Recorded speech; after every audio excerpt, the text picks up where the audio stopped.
How you holding up with this weather? Oh gosh, I'm not used to this, especially so early in the year. I know, I know. I just don't go outside until like 6 o'clock. I went out really early in the morning down to Montebello, and all these people had the same idea, like go before it gets hot. Or hmm Yeah, yeah. I actually got up early. I don't usually get up early, but I got up early this week just to be able to spend time outside because or oh yeah, because otherwise during the day it is way too much. Way too oh, much. my meeting the new co-director. Yes, you are. Hey, Haraj. Hey, Hadra. It's pronounced Hadra. But yeah, Hadra. yes. Oh man, have I pronounced your name wrong this entire time? I don't I didn't notice it before, so probably not. But you're fine. It's okay. A lot of people say that initially. I've gotten that a lot. So Hadra. yeah. Okay. My apologies. My apologies. Well, Hadra, this is Gene. Gene is part of our steering committee. Gene, Hadra, new Nice to meet co-director. you. Nice to meet you. Nice to see you. Is my background sound loud? Because I'm sitting next to a fan, but I wasn't sure if it's coming into the sound. No, that's fine. Okay. That's fine. Just, we do record meetings so that's anyone who's not able to attend is able to catch up on what we talked about. It may just be us. Give them a minute or so just in case. So other people were invited and they may or may not join. What was I going to say as well? How is TCIO going? It's good. I don't like the video platform because it's like old. Yeah. So like if I want to like speed up a video, like that's a little bit, I have to just like sit through it. And I find it to be a little bit repetitive from like what's in the like the reading because I do the reading first and then I go through the videos. But overall it's good. Like I think it's really cool that like they have compiled that and I am enjoying like learning it. But yeah, it's good. So I've been like last night, today, like yeah, I've been working on it whenever like I've been able to get a chance so that I can like finish before July 7th. But yeah, it's good. Awesome, awesome. Yeah, I know July 7th is around the corner, so it's Yeah. tighter. Yeah. So like the day after I got that email, I was like, "Oop, Yeah. let's look into this." So So, yeah. James, just so you know, so Hadra is in the process of becoming a licensed interpreter trainer as well. She is bilingual. It's English and Urdu. Is that right? Mhm. So she's doing interpreter training first, and that's what TCIO is, the Community Interpreter International Online. So it's kind of a very condensed version of the training that we offer to high school students through cross-cultural communications. So that's the training that's given to working professionals, bilingual professionals that want to be interpreters. And then after that training is completed, then she'll learn how to deliver that training to other bilingual individuals as trainer and be licensed to deliver that curriculum. Cool. Yep. And we have two other people this summer that are going to go through training of trainers. So I'm excited. Well, that's good. Yeah, yeah. All right. How's everyone doing in this heat? Hadra, how you holding up? I'm okay. I'm in Virginia right now at my parents' house. Not that I actually have not gone outside today, so I am okay. But yeah, Yeah. yesterday was tough. Yeah, and my car AC yesterday was not working and it was like making sounds in the Oh last like 30 no. minutes of my drive. And I was like, all right, it's fine. I'll sweat for 30 minutes. It's fine. Yeah. What about you guys? I just stay Drinking inside until water. what's up? Drinking a lot of water. Yes. Yeah. So, Yeah. Same. yeah, drinking a lot of water. Just try not to go outside unless I really have to, Yeah. and not spending much time outside. Yeah. Can't wait till it's like 90 degrees and I'll be like, oh God, it's 90 degrees. It feels so cool. It only feels like 94. Okay, that's fine. Yeah, I know, and that feels okay. Well, it's great for us to all meet each other. And again, Hadra, welcome to the team. Thank you so much. I think we're a pretty cool group of people, right, Jane? I think we're pretty cool. I'm Uh, excited. I like saying so. Okay, awesome. So this actually will be a good opportunity just to kind of review a couple basic things related to this meeting as well as where things are moving forward. So Hadra, you're kind of caught up, and also just a review about where we have been and where we are. So I'm going to share my screen, and I'm just going to be referencing the agenda. So I believe you all have that via email. Feel free to look at that. And I'm going to kind of go through different parts of the agenda, starting with department updates. So I'm going to share my screen here.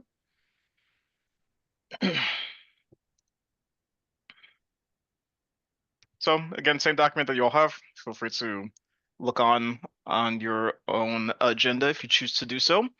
So just so we know, Next Generation Language Access, our mission is to train high school students to become interpreters, to reduce language barriers throughout the United States, as well as providing a viable career as interpreter or bilingual professional for first and second generation immigrant high school students. Our organization is broken up into 4 different departments. One department is marketing and partnerships, kind of what it sounds like. They do a lot of marketing as well as partnership building, so social media marketing, email marketing, things like that. Teaching and mentoring. This department is mostly focused on teaching, so language teaching, our adult language classes, as well as reviewing student resumes, cover letters. So that department focuses on that. Interpreting curriculum and development.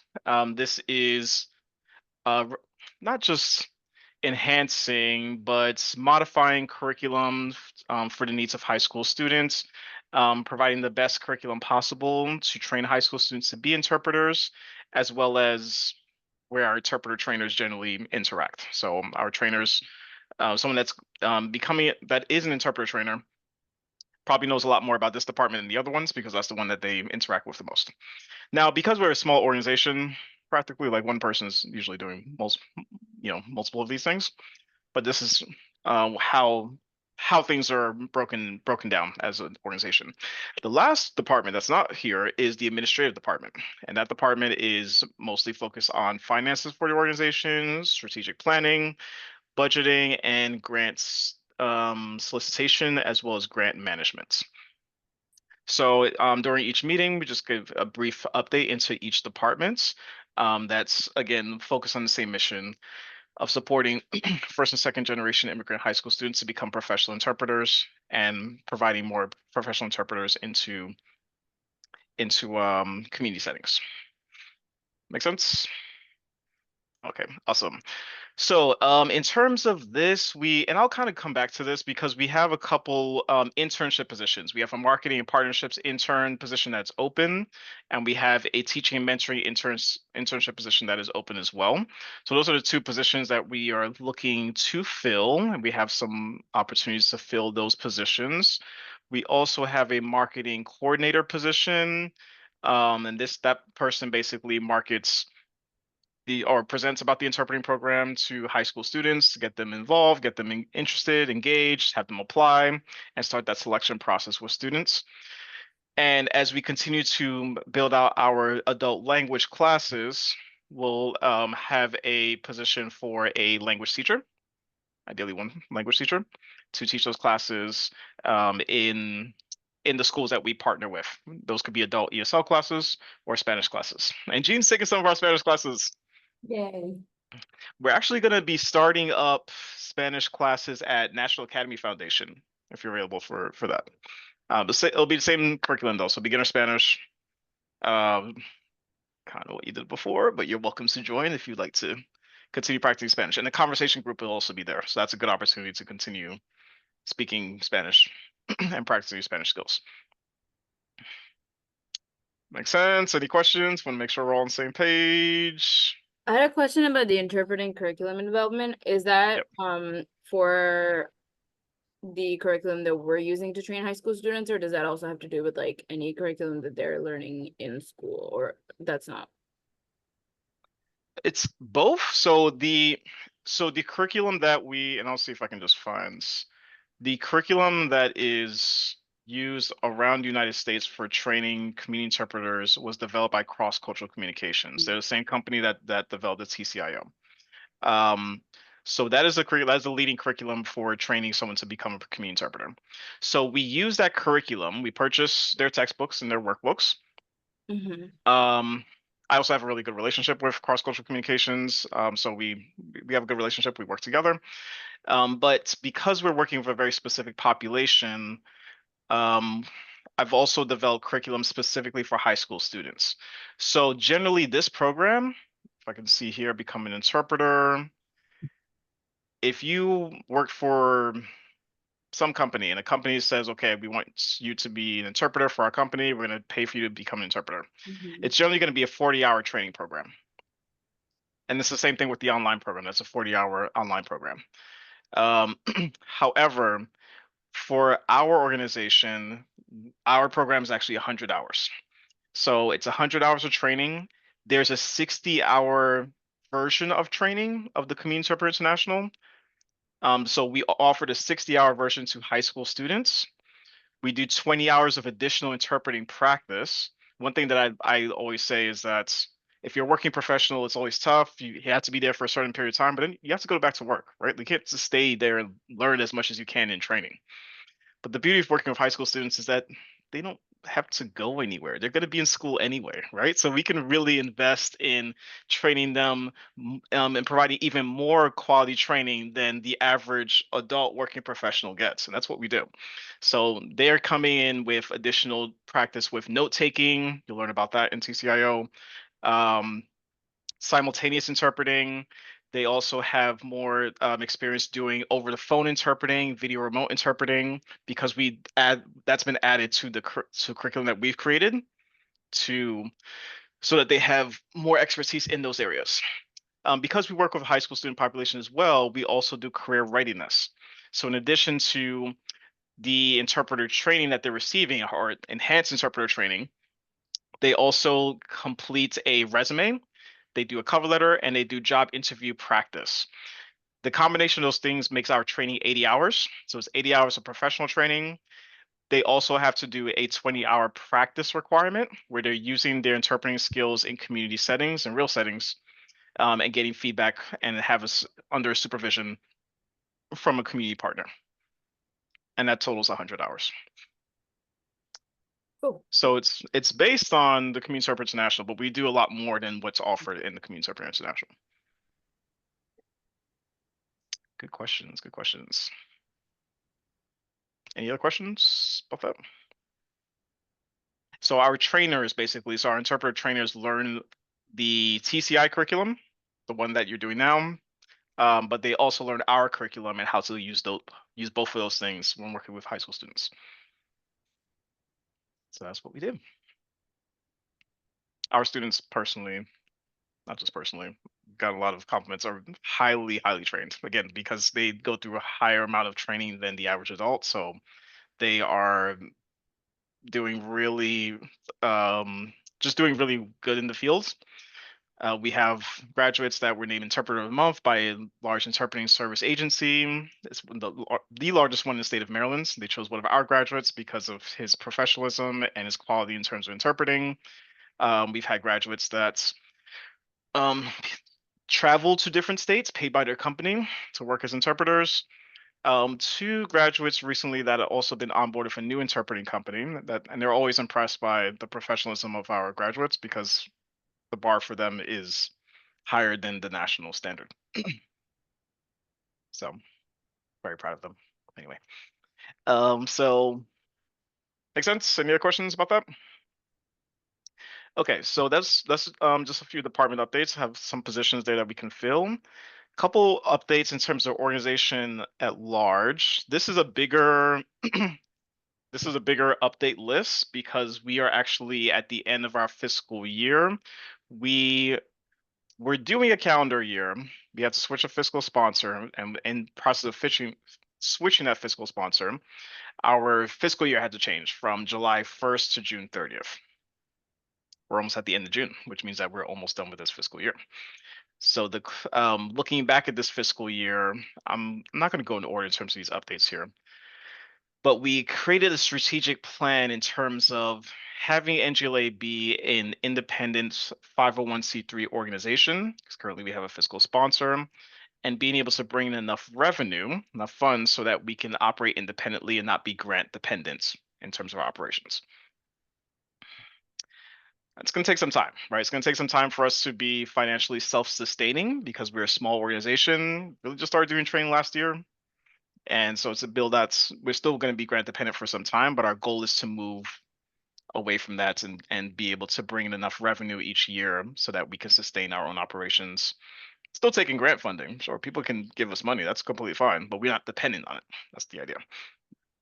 So this is the strategic plan here. You'll see like our primary goals to bring in $250,000 in renewable revenue.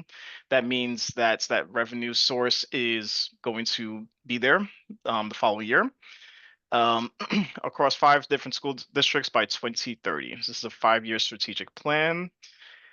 We are in year 1 of that strategic plan.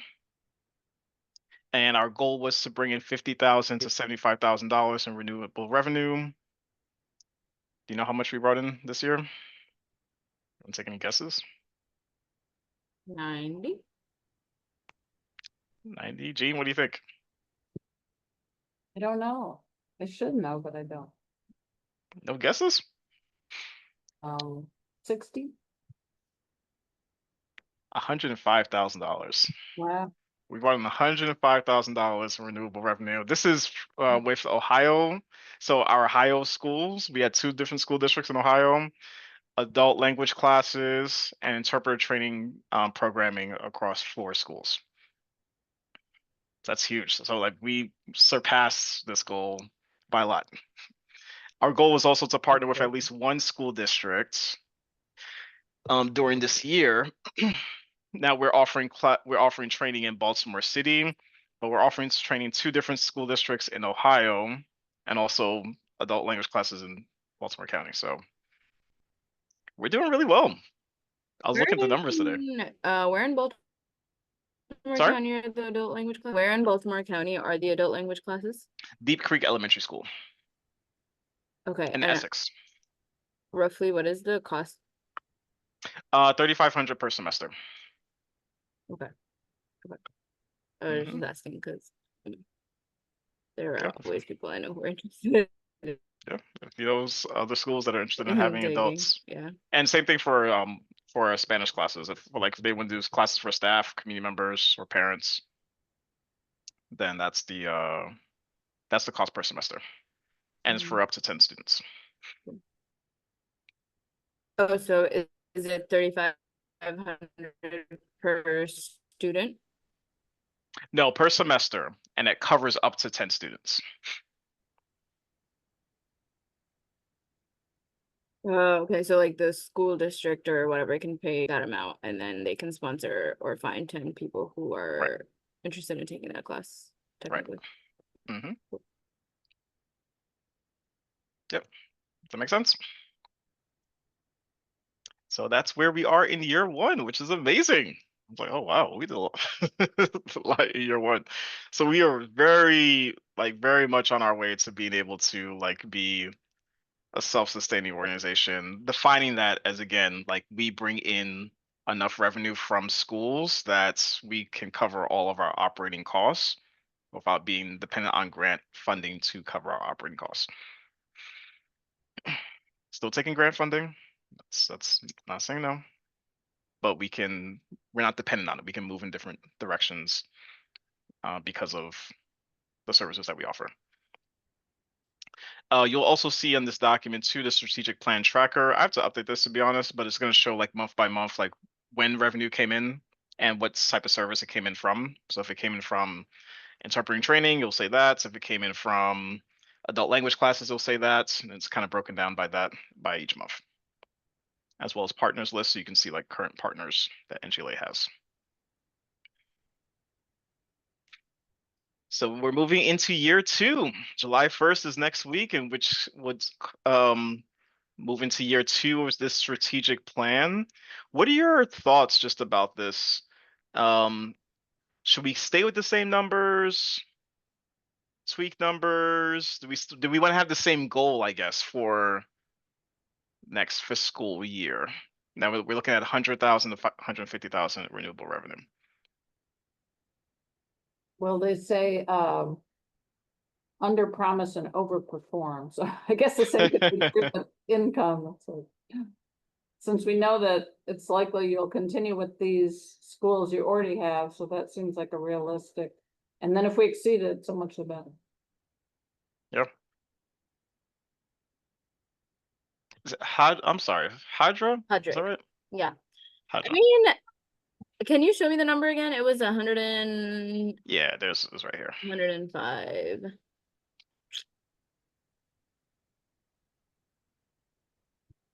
I would say let's keep it for this year and then we can like see what the trend looks like and then maybe like adjust it for like year 3 potentially. Okay. That sounds good. Sounds good. Okay, so we'll keep these same goals. Sounds good to everyone? Yeah. All right. And you should have access to this. If not, if Yeah, it's on the I was agenda, able to open all of those links. perfect. Yeah, so you can see like how things are going and how things are moving each month. Mm. I have to update the strategic plan tracker month by month. So you're probably just seeing the total there. So I've just been busy with Ohio training, but but I'll try to put that in so you can see like the monthly breakdown too. Are you there right now? No, I'm in Baltimore. Okay. Yeah. All right, so I'm going to go back to our agenda. So that's kind of where we are in terms of our strategic plan, what we're moving towards. I'm sorry, I'll be talking for a little bit. I'll try not to talk too much. But we are in the process of switching fiscal sponsors. And so our previous fiscal sponsor was Fusion Partnerships. Really, as of next week, that's when the transfer is supposed to happen for us to switch over to Fund for Educational Excellence. There's still a Baltimore City fiscal sponsor. I think we discussed, well, our last steering committee meeting, we were discussing the differences between those two fiscal sponsors. Fusion Partnerships charges 10% for all incoming revenue. So if we receive the grant for $50,000, Fusion's going to take $5,000 from that grant for administrative upkeep.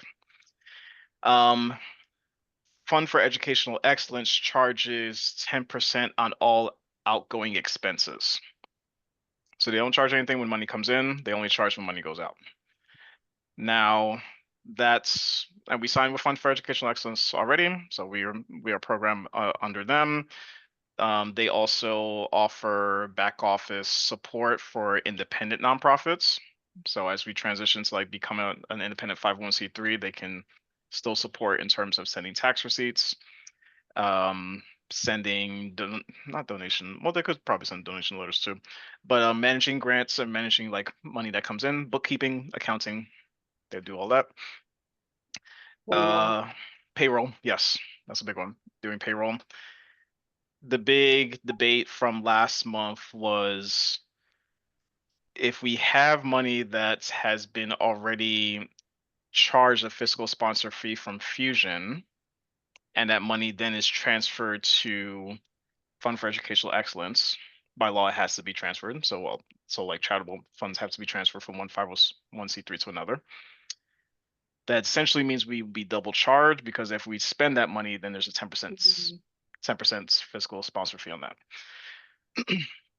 So we're kind of debating last month about how to do that. We think after getting some advice about it too, decided to have the transfer go through, knowing that double charge will happen. We're talking about roughly $10,900 that would be expended rather than half of that, if that makes sense.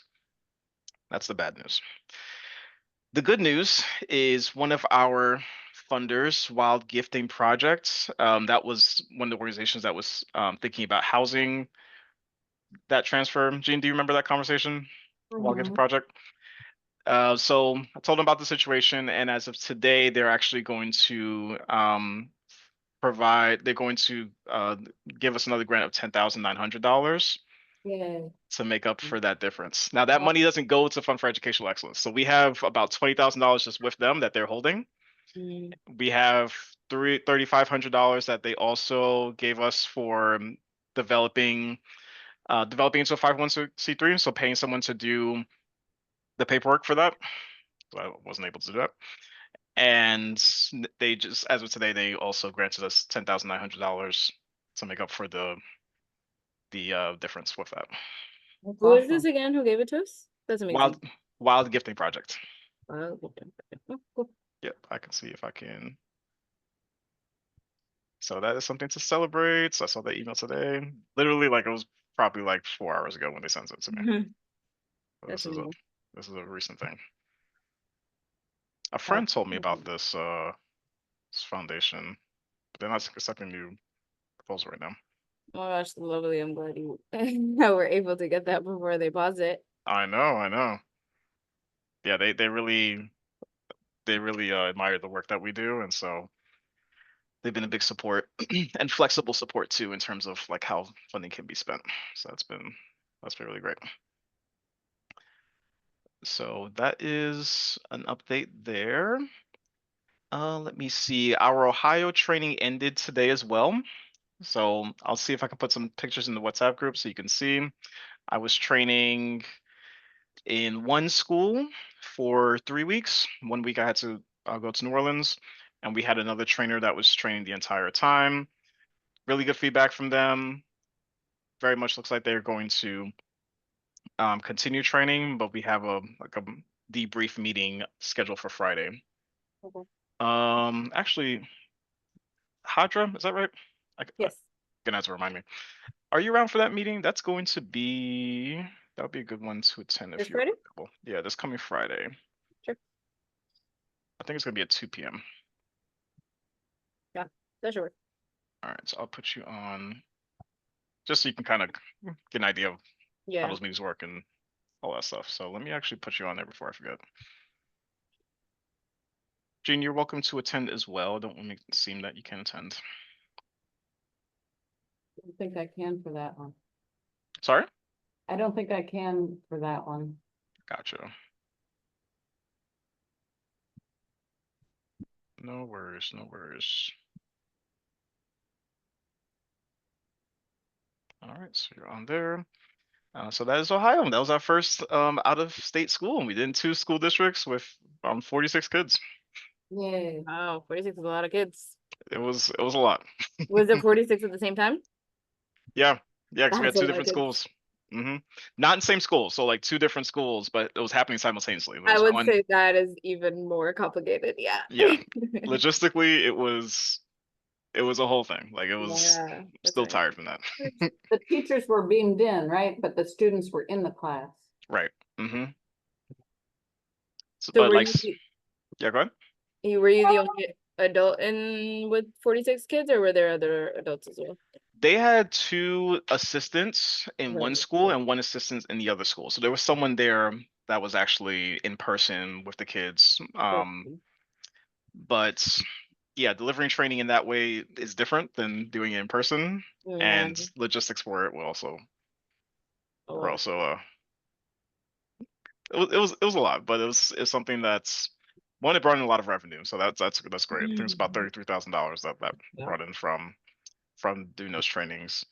But it also was a really successful way of doing hybrid training, and that opens up us to be able to do training anywhere, anywhere in the country Nice. Or another country.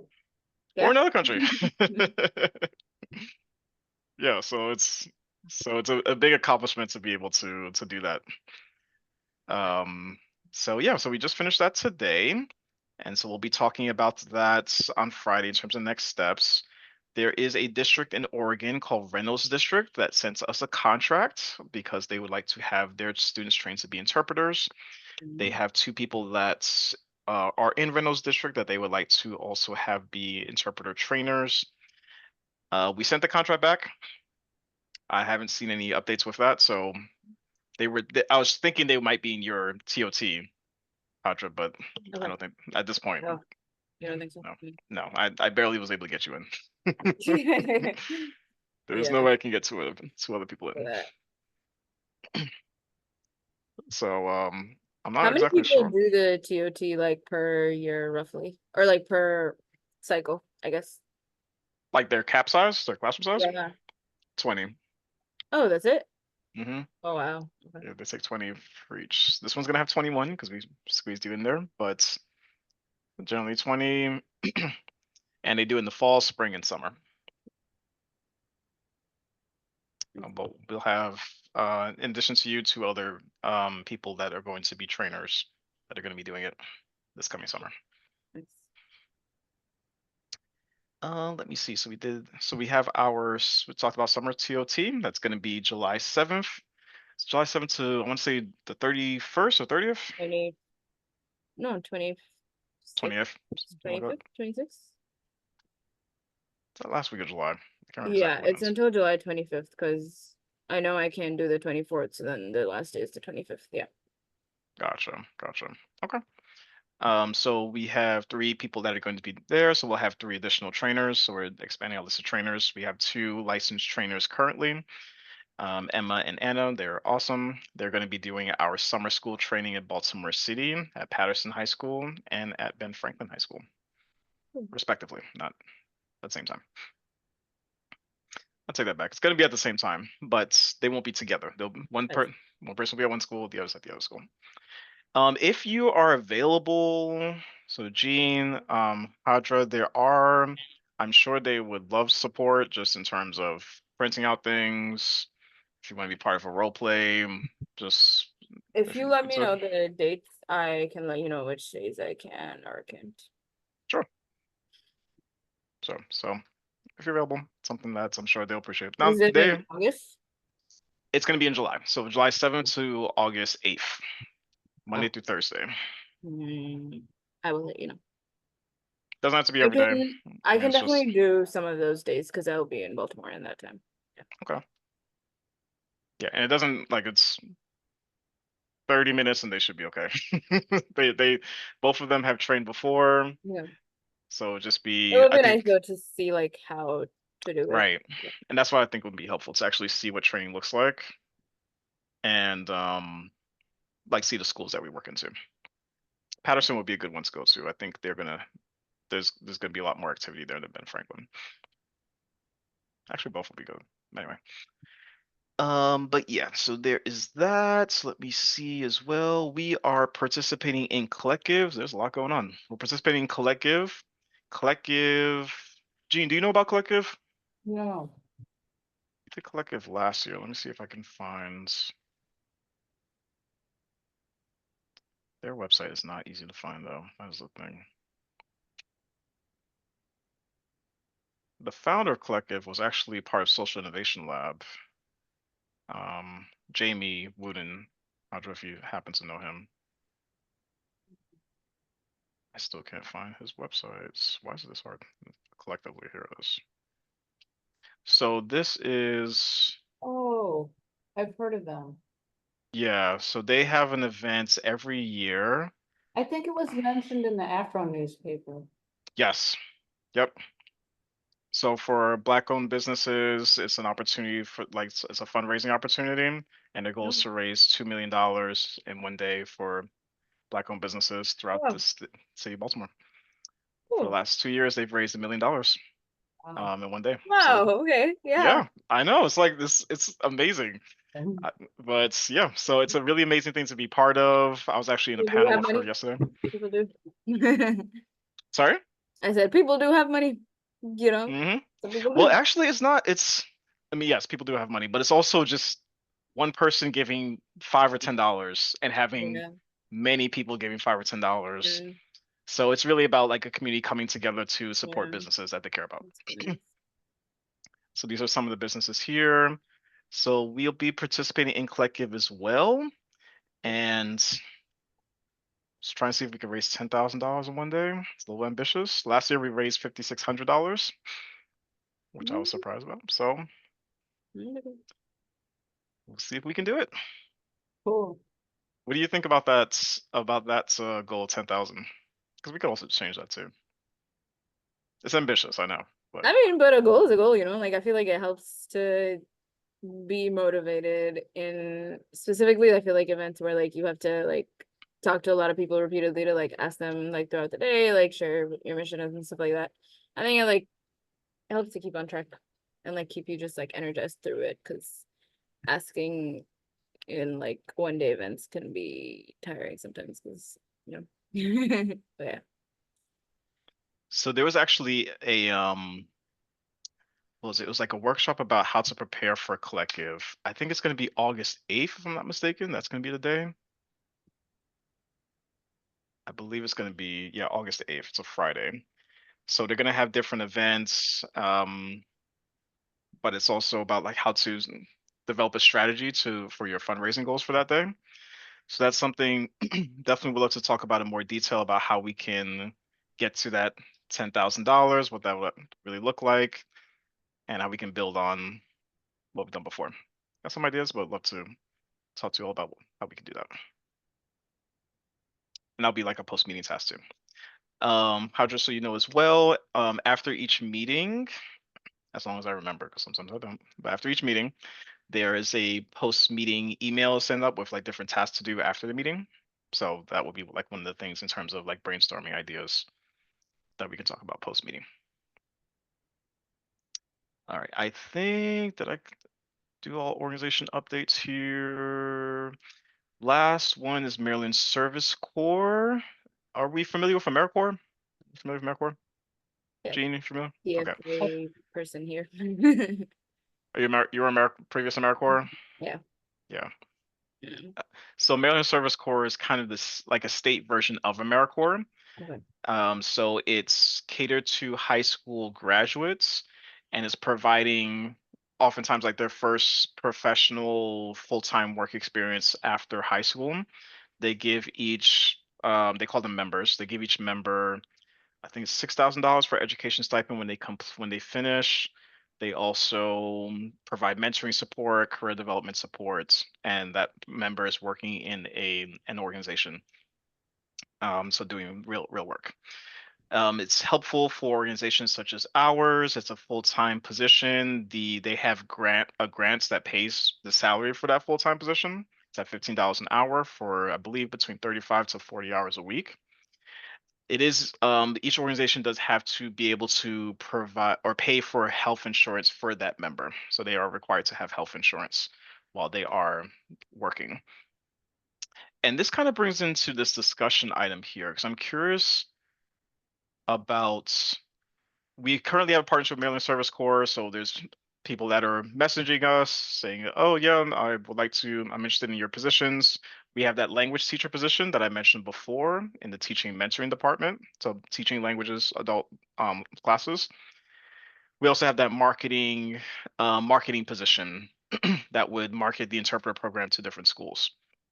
It's going to be around $16,000 per member to cover like their health insurance for a year. The other thing we could do, so we can continue with this partnership, but NJLA will have to pay $16,000 per member, and we have 2 members, so looking at $32,000. We can also work with some previous employees, people that did some temporary work with us, previous interns. We're just scheduled for like a part-time position now, but let me see if I can pull up. It would be less than $60,000 per person if we work with them, basically. And so I'm wondering what your thoughts about this are. Continue with Maryland Service Corps, full-time position, but paying $60,000 per. And think about like the revenue that we brought in like this year, right? So like that's where that can come out from, in addition to like our other expenses. Or work with someone that we know, someone that we has done good work before, and it would be a part-time position for them rather than a full-time position, but they wouldn't have the benefits that Maryland Service Corps would offer. Any initial thoughts about that?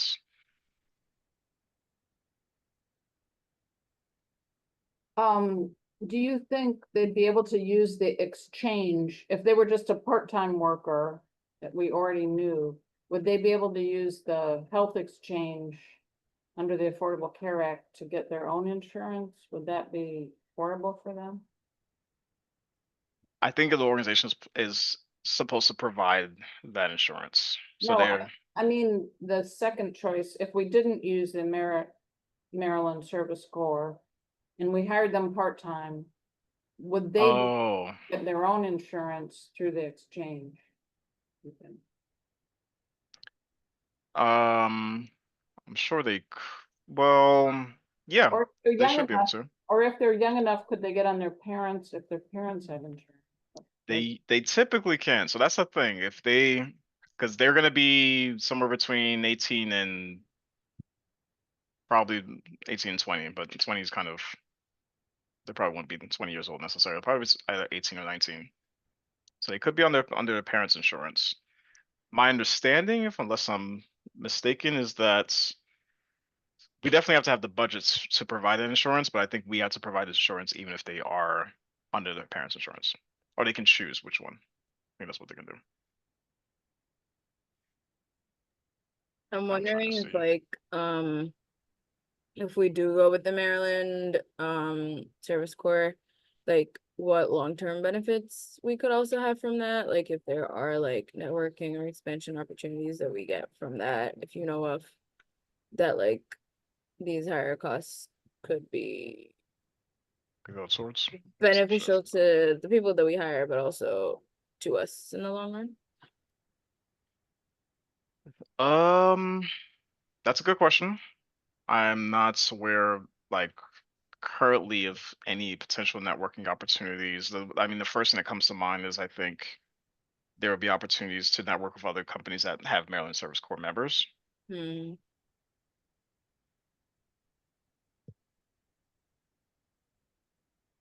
Would we potentially have the opportunity to work with Maryland Service Corps like next year or the year after that, or is it kind of like, yeah? Yeah, we could just reapply. So part of me is thinking, is it worth the cost? Because we could, I mean, they would be Yeah. part-time. They would be part-time, so they're not going to work as much. Yeah, and I'm like, maybe then next year or the year after when we have more money, like if that will feel like less of like a big Yeah. investment to do. I don't know. Yeah, And we can withdraw anytime, so we could just pull out from Maryland Service Corps and Mm-hmm. the part-time people. Mm. Another thing to consider is, I think I mentioned, for example, Oregon's its own thing because Oregon, they'll have to do like their own marketing because of the distance. But PG County, we may have a person that's traveling to PG County to market the interpreting program to students there. Okay. So the time it'll take to do that and back, it's doable as a part-time position, but it's also Yeah, what exactly would the role of the person who is, or the two people, or the one person or whatever who is doing this position would be? in Maryland Service Corps. Mm-hmm. Or like in the other option that we go with. So the position would be the same. I'm trying to pull up the. So one position is a language teacher. Okay. Let me see if I can pull up that position description. my computer is freezing. I can hear you guys, but the rest is frozen. Can you hear me? Yeah, I can hear you. I can Yes. hear you. I can't, like, the photos are all frozen. Oh, it's frozen. Mm. I can get back. Oops, Sometimes it helps to turn off the camera and and turn it back on. There, okay, I think I'm back. Yeah. I'll Okay, put the language teacher position in the chat so we can see it. Might have to make some. I'm just putting these job descriptions in the chat. And then marketing coordinator is the other one that's on Maryland Service Corps.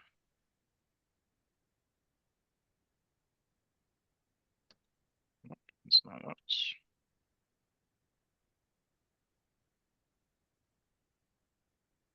It says full time because these were the positions that were on from Maryland Service Corps.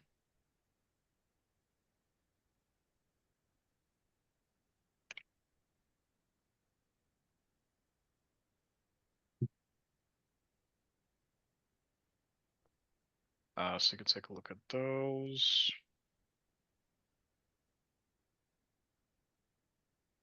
Document, I'm trying to find, I cannot find it. Here it is.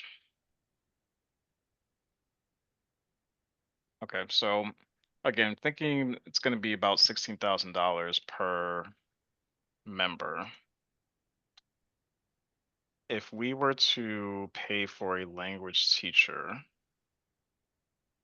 it's at $19 an hour, and there's 3 different levels. Level 1 is 5 hours a week, level 2 is 10 hours a week, level 3 is 15 hours a week.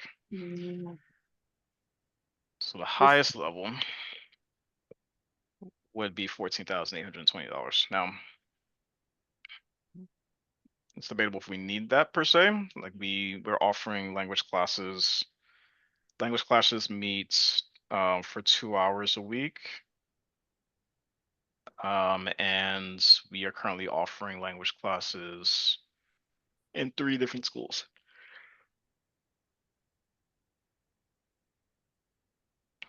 The same is for the marketing coordinator too. Pay is the same, mhm. and the levels are the same. Description.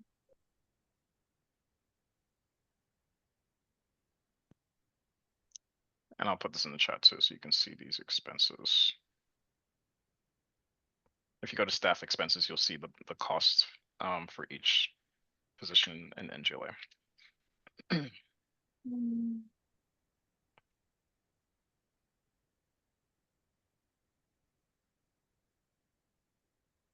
And it can be that one is part-time, one is full-time. Not for Maryland Service Corps, they both have to be full-time.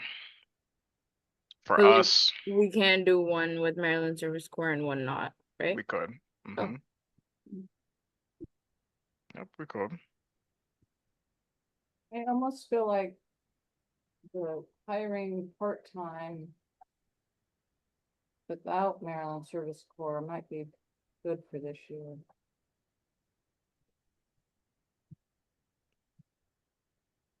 I'm thinking like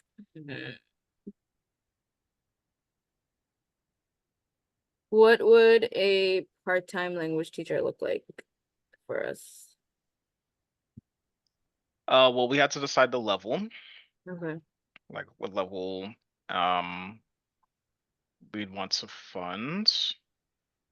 And that person would plan classes and teach classes. It's gonna be 4 schools actually, where we'd offer it, not 3. You have Deep Creek, Patterson, Ben Franklin, and National Academy Foundation. Digital So, Harbor has also expressed interest. mm, They haven't confirmed it, but they've expressed interest. Didn't they used to have it at Digital Harbor or no? No, Ben Franklin and Patterson had it this past Okay, year. they only had the interpreter training at Digital. Yeah. Cause I'm wondering maybe if like the marketing position could be the full-time one and then maybe the language teacher one could be part-time. But I don't know because I'm sure a lot of people will have interest in wanting to take those classes as well. Right, and that's why it's kind of hard to. Yeah, cause like it's definitely a need, like. And part of me's thinking, What if there were 2 language teachers and 1 marketing person? 2 part-time language teachers and 1 marketing. Because maybe somebody that's already working elsewhere would want to teach part-time. so 2 language teachers, what level would you, like level 1, they would cost for it. This would be the cost, level 2, this would be the cost. And this is for adults, right? Yeah, these I are would adult language. say that as far as I know, well, I guess like if we're thinking of like first gen kids and like it's mostly level 1 and 2 that is like a higher need than level 3. Generally, like from what I know of my experiences with my kids' like parents. Oh, sorry. When I say level 1, this is in terms of like the amount of hours they work a week. Oh, So never mind. level 1 I is thought like, it was like the level of a class. Okay. Yeah. Oh. yeah, so level 1, 5 hours a week. This is the yearly cost. Level 2 is 10 hours a week. This is the yearly cost. And there's And level you 3, said each class is 2 how hours a many? week. 2 hours a week. Okay.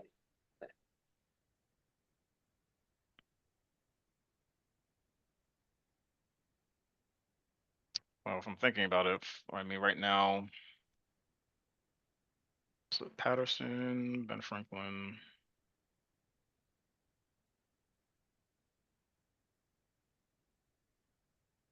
Do you think from the perspective of like hiring, like, is it harder to find somebody who can like do like the middle tier, like the 10 hours a week versus somebody who either like is just looking for like a small thing or can actually like do like a 15 hours a week? I don't know, I'm just wondering. We generally prioritize like graduates from our interpreting program to teach these classes. Okay. So they have more flexibility in terms of when they Okay. can teach. And there's an impact there of like having a graduate come back to teach adult ESL to parents Yeah, from their school for and sure. or staff. So Sure. that's usually that's the primary like target audience for recruiting for that position. Okay. And there's some people that are interested. And we have a growing number of graduates, so that also makes it um a little bit easier in terms of who to reach out to. But they would want to know how many hours a week. They want to know how much they're gonna get paid, when the class is gonna be offered, things like that. Mm.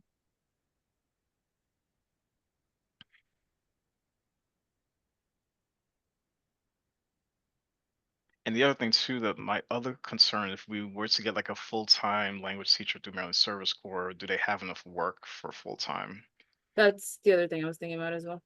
Yeah, you might want to throw in something else because the teaching, especially if they've ever taught before, probably wouldn't take that many hours to make it full-time. In fact, do you think that it could be a full-time position where it's like half language teacher, and if it is somebody who is like already a graduate of the program, they might also be interested in the marketing and they could do part-time marketing, and then if we need, we could do another part-time person who's just doing part-time marketing. So like the marketing could be split into two, and then one of the people does both. You know what I'm saying? Mm-hmm. That's a good idea. I'm wondering, because we have two separate positions right now listed. That's a good idea. I'll just have to reach out to see if we can do that. Yeah. The other thing I'm thinking too, if we had a language teacher, maybe a good part of what they do is recruiting for their classes. Hmm. And that could also help to make it more full-time. Social media, marketing essentially, right? But just like marketing for their classes rather than other organizational priorities. Yeah. Yeah. Jane, what do you think?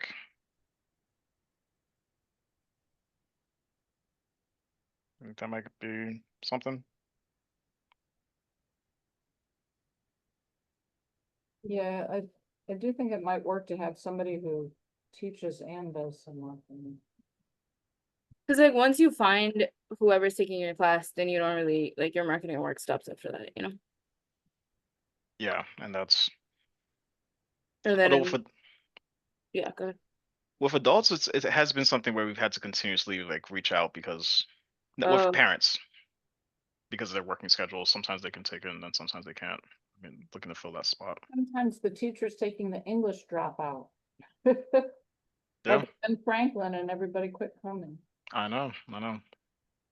And wait, but there wasn't like there wasn't any more marketing after they were enrolled, so there wasn't really a way to replace those spots.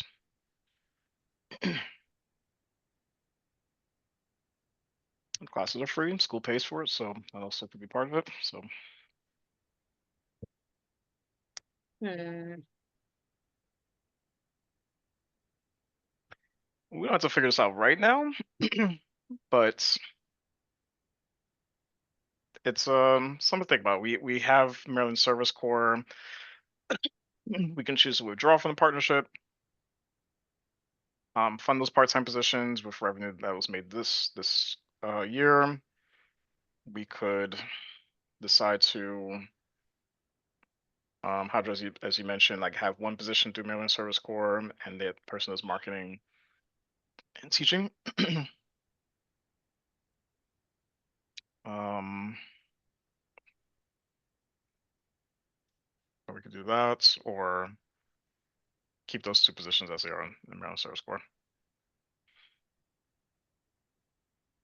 I'll think on it more as well. Yeah, so it could be a post-meeting task, something we vote on to decide what we want to do. Okay, and then the last thing last three things. So I think I can't remember which meeting it was, to be honest. I don't know if it was. I don't think it was last month's meeting because we spent a lot of time trying to figure out like that whole double charge situation last month. Might have been the prior meeting, but we discussed committees for outreach and a grant writing committee.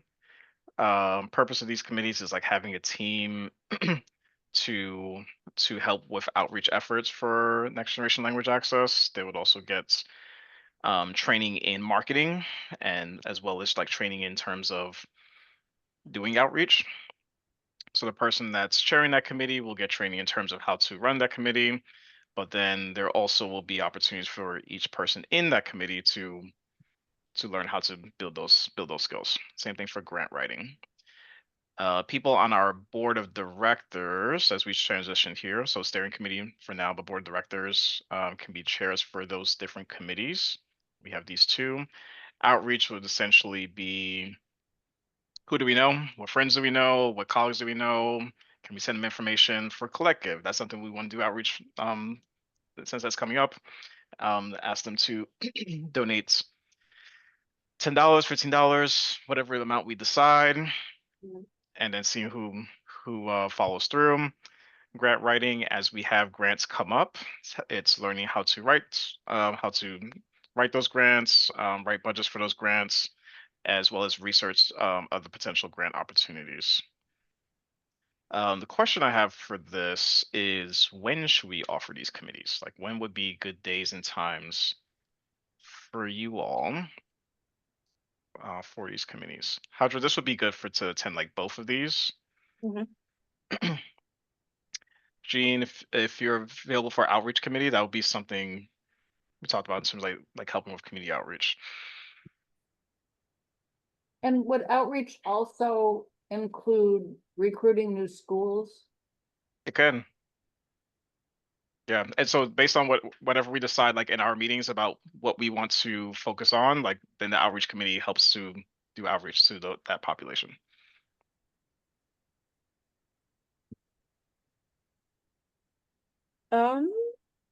Is it like weekdays, weekends, like times of the day that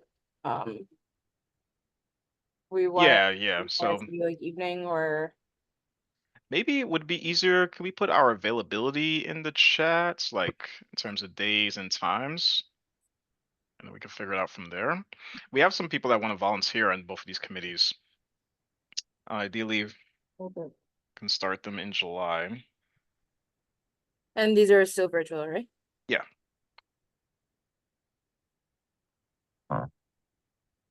Well, if my internet holds out when I am in Mexico, it's just gonna be for 3 weeks, might be a little more iffy than normal. Where are you going to Mexico? Tulum, Nice. Go back to Tulum. yeah, and I'm gonna take Spanish. Awesome. I'm gonna take 9 AM till noon, Monday through Friday for 2 weeks. Oh my. Oh, so you'll be set. That's very cool. Oh, yeah. It's gonna be a great experience. Okay, actually, let me think about this. So kind of thinking about like, yes, we'll start next month, but like for the foreseeable months, what would be good days and times? Committee, I would envision it being similar to our steering committee, so meeting once a month and then like post meeting chats after that meeting. Still Okay. within the 8 hours a month commitment for steering committee members / board members, because that's what we're transitioning to. I want to say like for long term right now, evening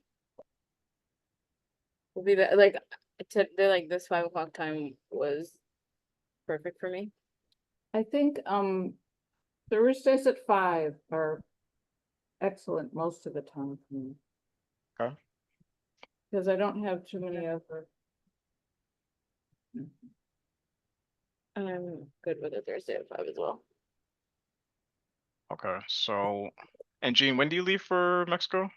Saturday. On Saturday. Does it make sense to probably start that committee when you come back? Rather than, yeah, rather than Mexico. Okay. So, July when would that be? fourth, well, we can start it, like, Hadra, we can start it and then, I can add. more. Cause Yeah. for me, when I am traveling, hopefully, bearing any political issues, to Pakistan, because of the time difference from the July 24th until August 10th, evening is tough because it'll be like 2 a.m. over there.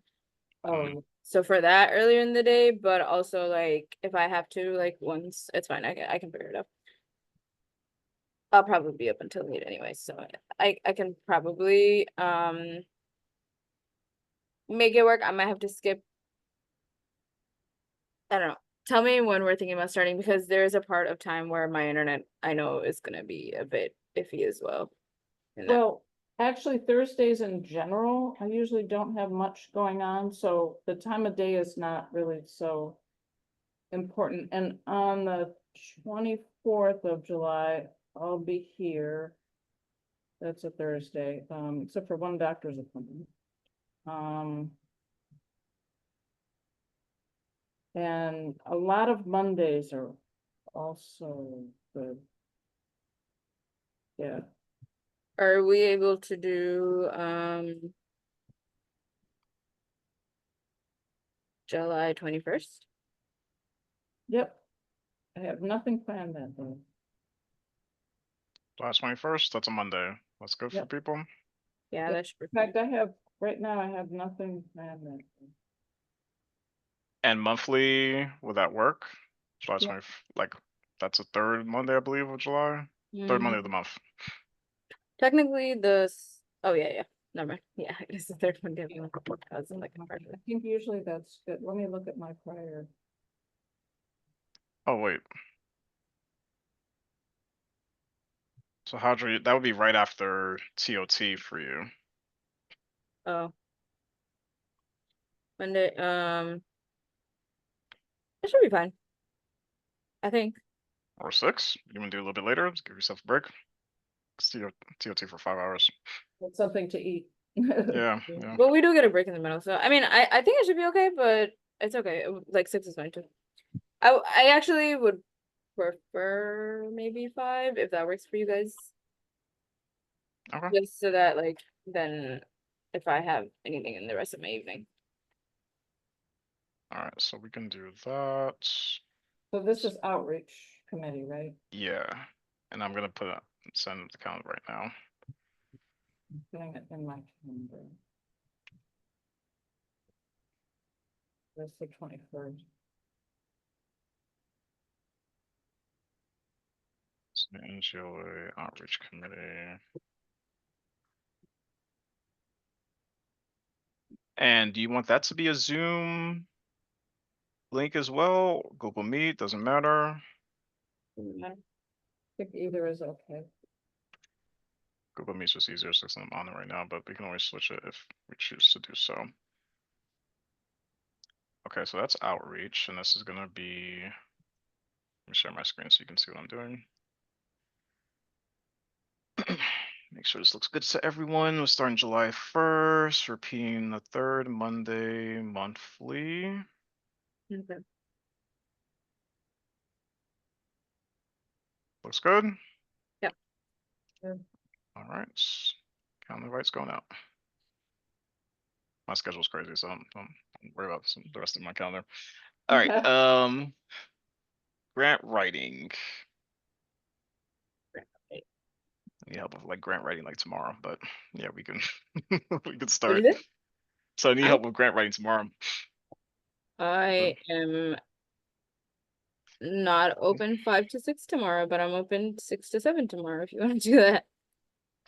Yeah, it's trying to think. Because there's an orientation I want to do with you. Can we talk about that after this meeting? And we schedule things. All right, grant writing. Let's see, grant writing committee. So we have outreach on the third Monday. We said Thursday at 5 or Thursdays or Mondays. Mondays and Thursdays are ideal. Okay. Some Fridays, I guess we usually have our steering committee on Fridays. So that's only once a month. All right. This will be once a month too, like this meeting. We can do it. Actually, it's not. We could do it the second. Actually, this will be the first Monday of the month, July 7th. Oh, actually, I can't do July 7th personally. But that's just for this coming July. I can do that Thursday. July 8th. I think I might Tuesday. opt out of grant writing. That's okay. Yeah. It looks like you're excellent at getting grants. You've gotten so much money. There's more grants and I can't write them all, so definitely need some Need some help. support with Did that. you Yeah. did you write all the grants so far? Yeah. Gosh, did you take training in grant writing? No, but I had someone review all of my grants before they go out. So Oh, okay. that's the idea about the grant writing committee. It's like you have someone that does the first draft, someone provides revisions, another person that provides revisions, and then like review before submitting. Nice. Yeah. And I think that helps to strengthen the grant writing skills for each person Yeah. when you're reviewing and reviewer. So it's a team effort rather than just like a person. Did you network a lot to get new ideas for who to ask for grants from? So from my fellowships, they had a lot of connections with funders. So Social Innovation Lab had connections with funders, Baltimore Oh, yeah. Core had connections with funders, Camelback Fellowship has national funding connections, and that's kind of what we're moving towards now is like national funders. One that I think actually would be a really great fit, and they invited us to apply for their grant. That'd be $125,000 Wow. for 5 years. Wow. And then we also have the Baltimore Community Youth Fund grant. That's $50,000 for 5 years. So, so yeah, that's actually the next grant to write. So that being said, Raj, well, tomorrow's Thursday. We could start this tomorrow if that's okay with you. Yeah, I can do just for this Thursday, I can do 5 to 6 because I have something already. But I could do another time of the day. I'm wondering what would be like a consistent day and time that would be good. Do you think 6 to 7 would work? 6 to 7 on Thursday? Mhm. Let's see.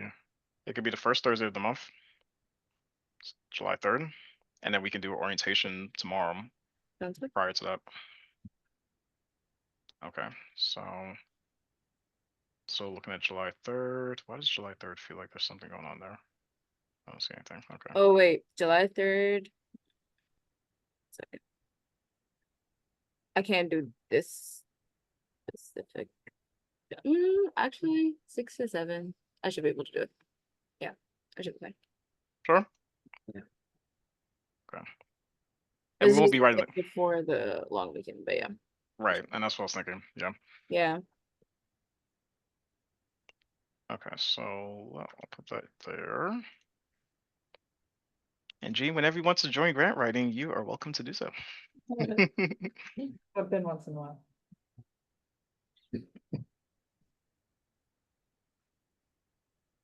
All right, so I'm setting this calendar right here. So first Thursday of the month, 6 to 7. This is going to repeat monthly. Jane, that's how'd good. you get into Next Generation? How'd you? I don't know if you heard my question. Oh, Gene, What are you asking? Oh, I was just asking how you like found out about Next Generation language access and like how you got into it. Such a happy accident. There's this walk with the doctor thing at Montebello in Baltimore. And there's different groups of people. Some of them work in healthcare professions and some do other community things, and they come together once a month in the spring and summer, and they usually have like a healthcare provider give a little talk, and then we walk around the lake. And Omari was there, and then we just started talking, and he gave me his business card, and I was asking him, originally I was asking him, do you know someone at CASA? Because I feel like immigrants are gonna need some help about now, after the election. And then he said, we need volunteers too. That's cool. Nice. It was very awesome. Nice. And here we are. All right, Hadra, so I sent that out. Just got it. Thank you. And last thing, and this is something we don't have to focus on this right now because I know we're over time, so thank you for staying past time. But looking to add more board of director positions. So if you know someone that's interested in serving on board of directors for NGLA, I think I put it in the agenda for the board positions. It's not that I could put it, yeah, so it should be there. So you can see the open board positions. And yeah, trying to do that so we can submit our paperwork to continue our 501c3 process. Again, moving to being an independent nonprofit organization rather than have a fiscal sponsor. Is, going back to the prior item, is Collective Give the event from the that organization? Mm-hmm. I'll that put you all on that. Afro? So Yeah. that one day event where they do the big ask. Yep. Fundraising, okay. And it could be prior. So I think once we have our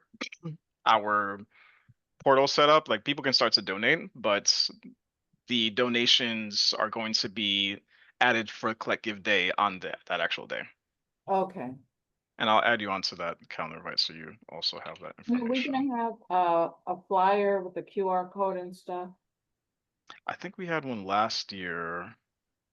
And we can discuss also what we want to do for that day. And are people getting together in person that day? They're gonna have some in-person events. You can also do like an online fundraiser. Yeah, there's gonna be both.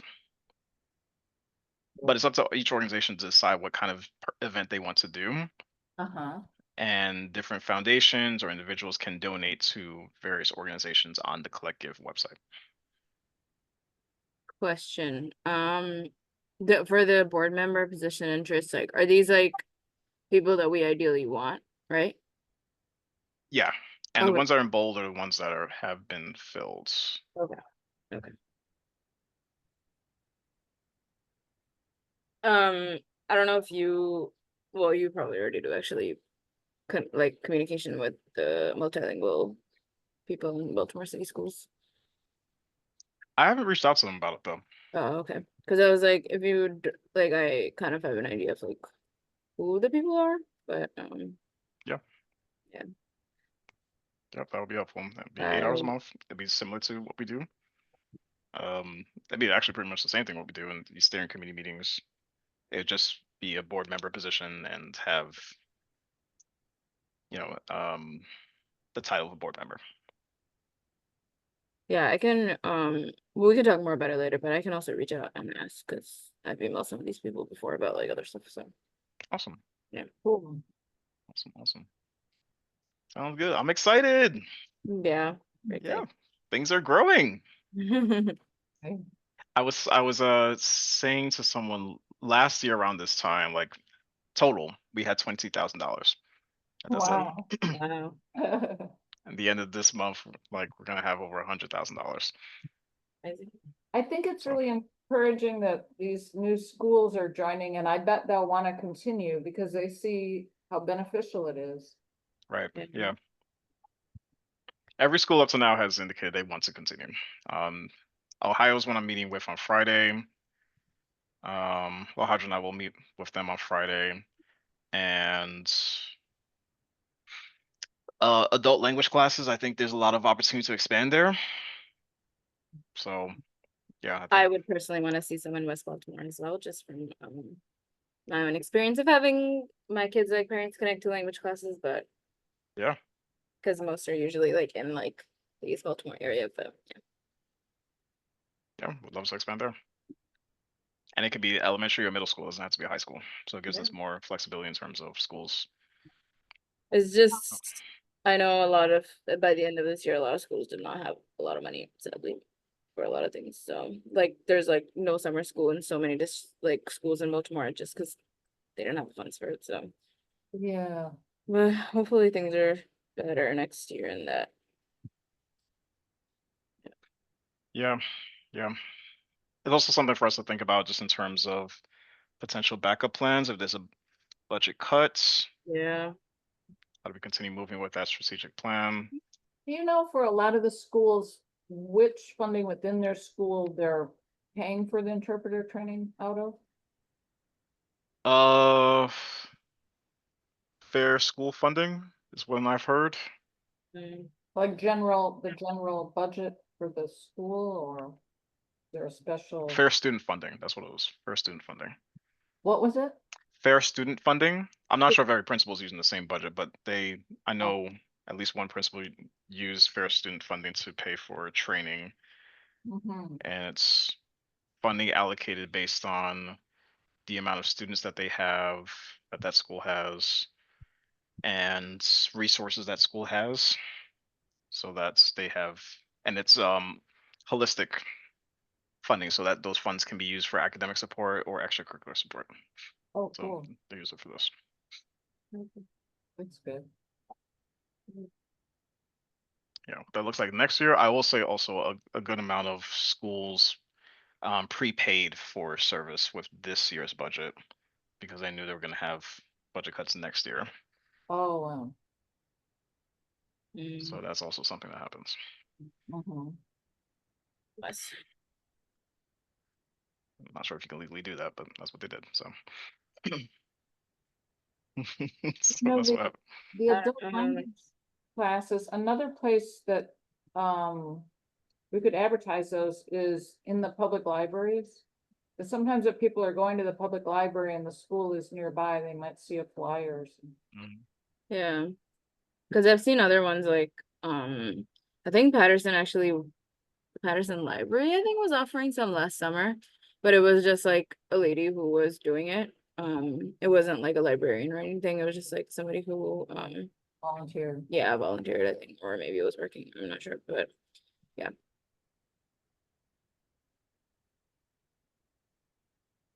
Yeah, that's But a I good think idea. also the other thing, a very good way I would say to advertise is just to like have like in Baltimore City, like if we have somebody that's a board member from the Baltimore City multilingual like office people, they send out, well, they stopped at the end of the year, but they send out a newsletter like every 2 weeks to ESL teachers. And so in that they add like, if they know of any adult ESL classes, they advertise that in there. So like I usually have used that to share. So just like that, or just like ESL teachers in the district to like share that with them, and then they definitely would be able to like spread the word to the parents of the kids throughout. Oh, Gotcha. right. Yeah. Yeah, that sounds great. Yeah. That'd be great. Yeah, we don't have that connection yet, so that would be helpful. Yeah. That was the goal of the outreach committee, is to like expand like the amount of people we can reach. Yeah. Because for a while it's just like Mari's friend and maybe like Mari's sister, and that's kind of it. Like that's all. But no, like we need Yeah. like a group of for outreach. So Yeah. Like I know like 3-4 different people at different schools that I see at like professional developments that I have like a good relationship with, who would definitely like share with their parents and stuff. So yeah. that would be super helpful. Super helpful. Well, I'm excited. I'm excited. Yeah. So I think we definitely can reach our like goal for next year. So looking to bring in, what was the number again? I forgot. Let me look at the strategic plan. 100,000? Right? 100 to 150,000, at least $100,000 in renewable revenue. We'll start that goal next year. See if we can. Yeah. We're very at least in 2 school districts, so we actually met that goal already. But revenue wise, we can see Yeah. if we can do that. All right, sounds good, everyone. Well, thank you all for joining, for your time, for staying overtime. I very much appreciate it. And I'm looking forward to seeing how far we can go, how much we can grow and expand and serve our students and community members to reduce language barriers. It'd be great. Oh, I'm gonna text you from my travel phone. Okay. Sort of a burner phone under the circumstances, although I'm less likely to be targeted than a brown or black person, but you never know, coming back into the US, who could look at your phone and decide it was controversial, so. Oh, that is true. The thing that you have to, the fact that you have to think about that is just crazy to me. I know, it is a little crazy. Better safe. Insane. The But other, yeah, the other good thing is my travel phone, which was my massage therapy business line, but I haven't been using it so much for that. It has fewer features, so it means I have to take more breaks, but sometimes that's a good thing. yeah, that's true. Sure, that's true. Okay, yeah, definitely feel free to reach out. And I hope you enjoy your trip to Mexico. It's Thank gonna be you. Yeah, awesome. that would be wonderful. Be Please fun. take pictures. I will. And enjoy your Spanish class. Gracias. Did you want me to stay on to talk about tomorrow's? Yeah, are you good for like 15 minutes? Is that okay? Yeah. Mhm. All Okay, right, perfect. talk to you guys soon. Adios. Bye. Adios. Adios, nos vemos. Let me just check one thing here. Yeah. Okay. All right.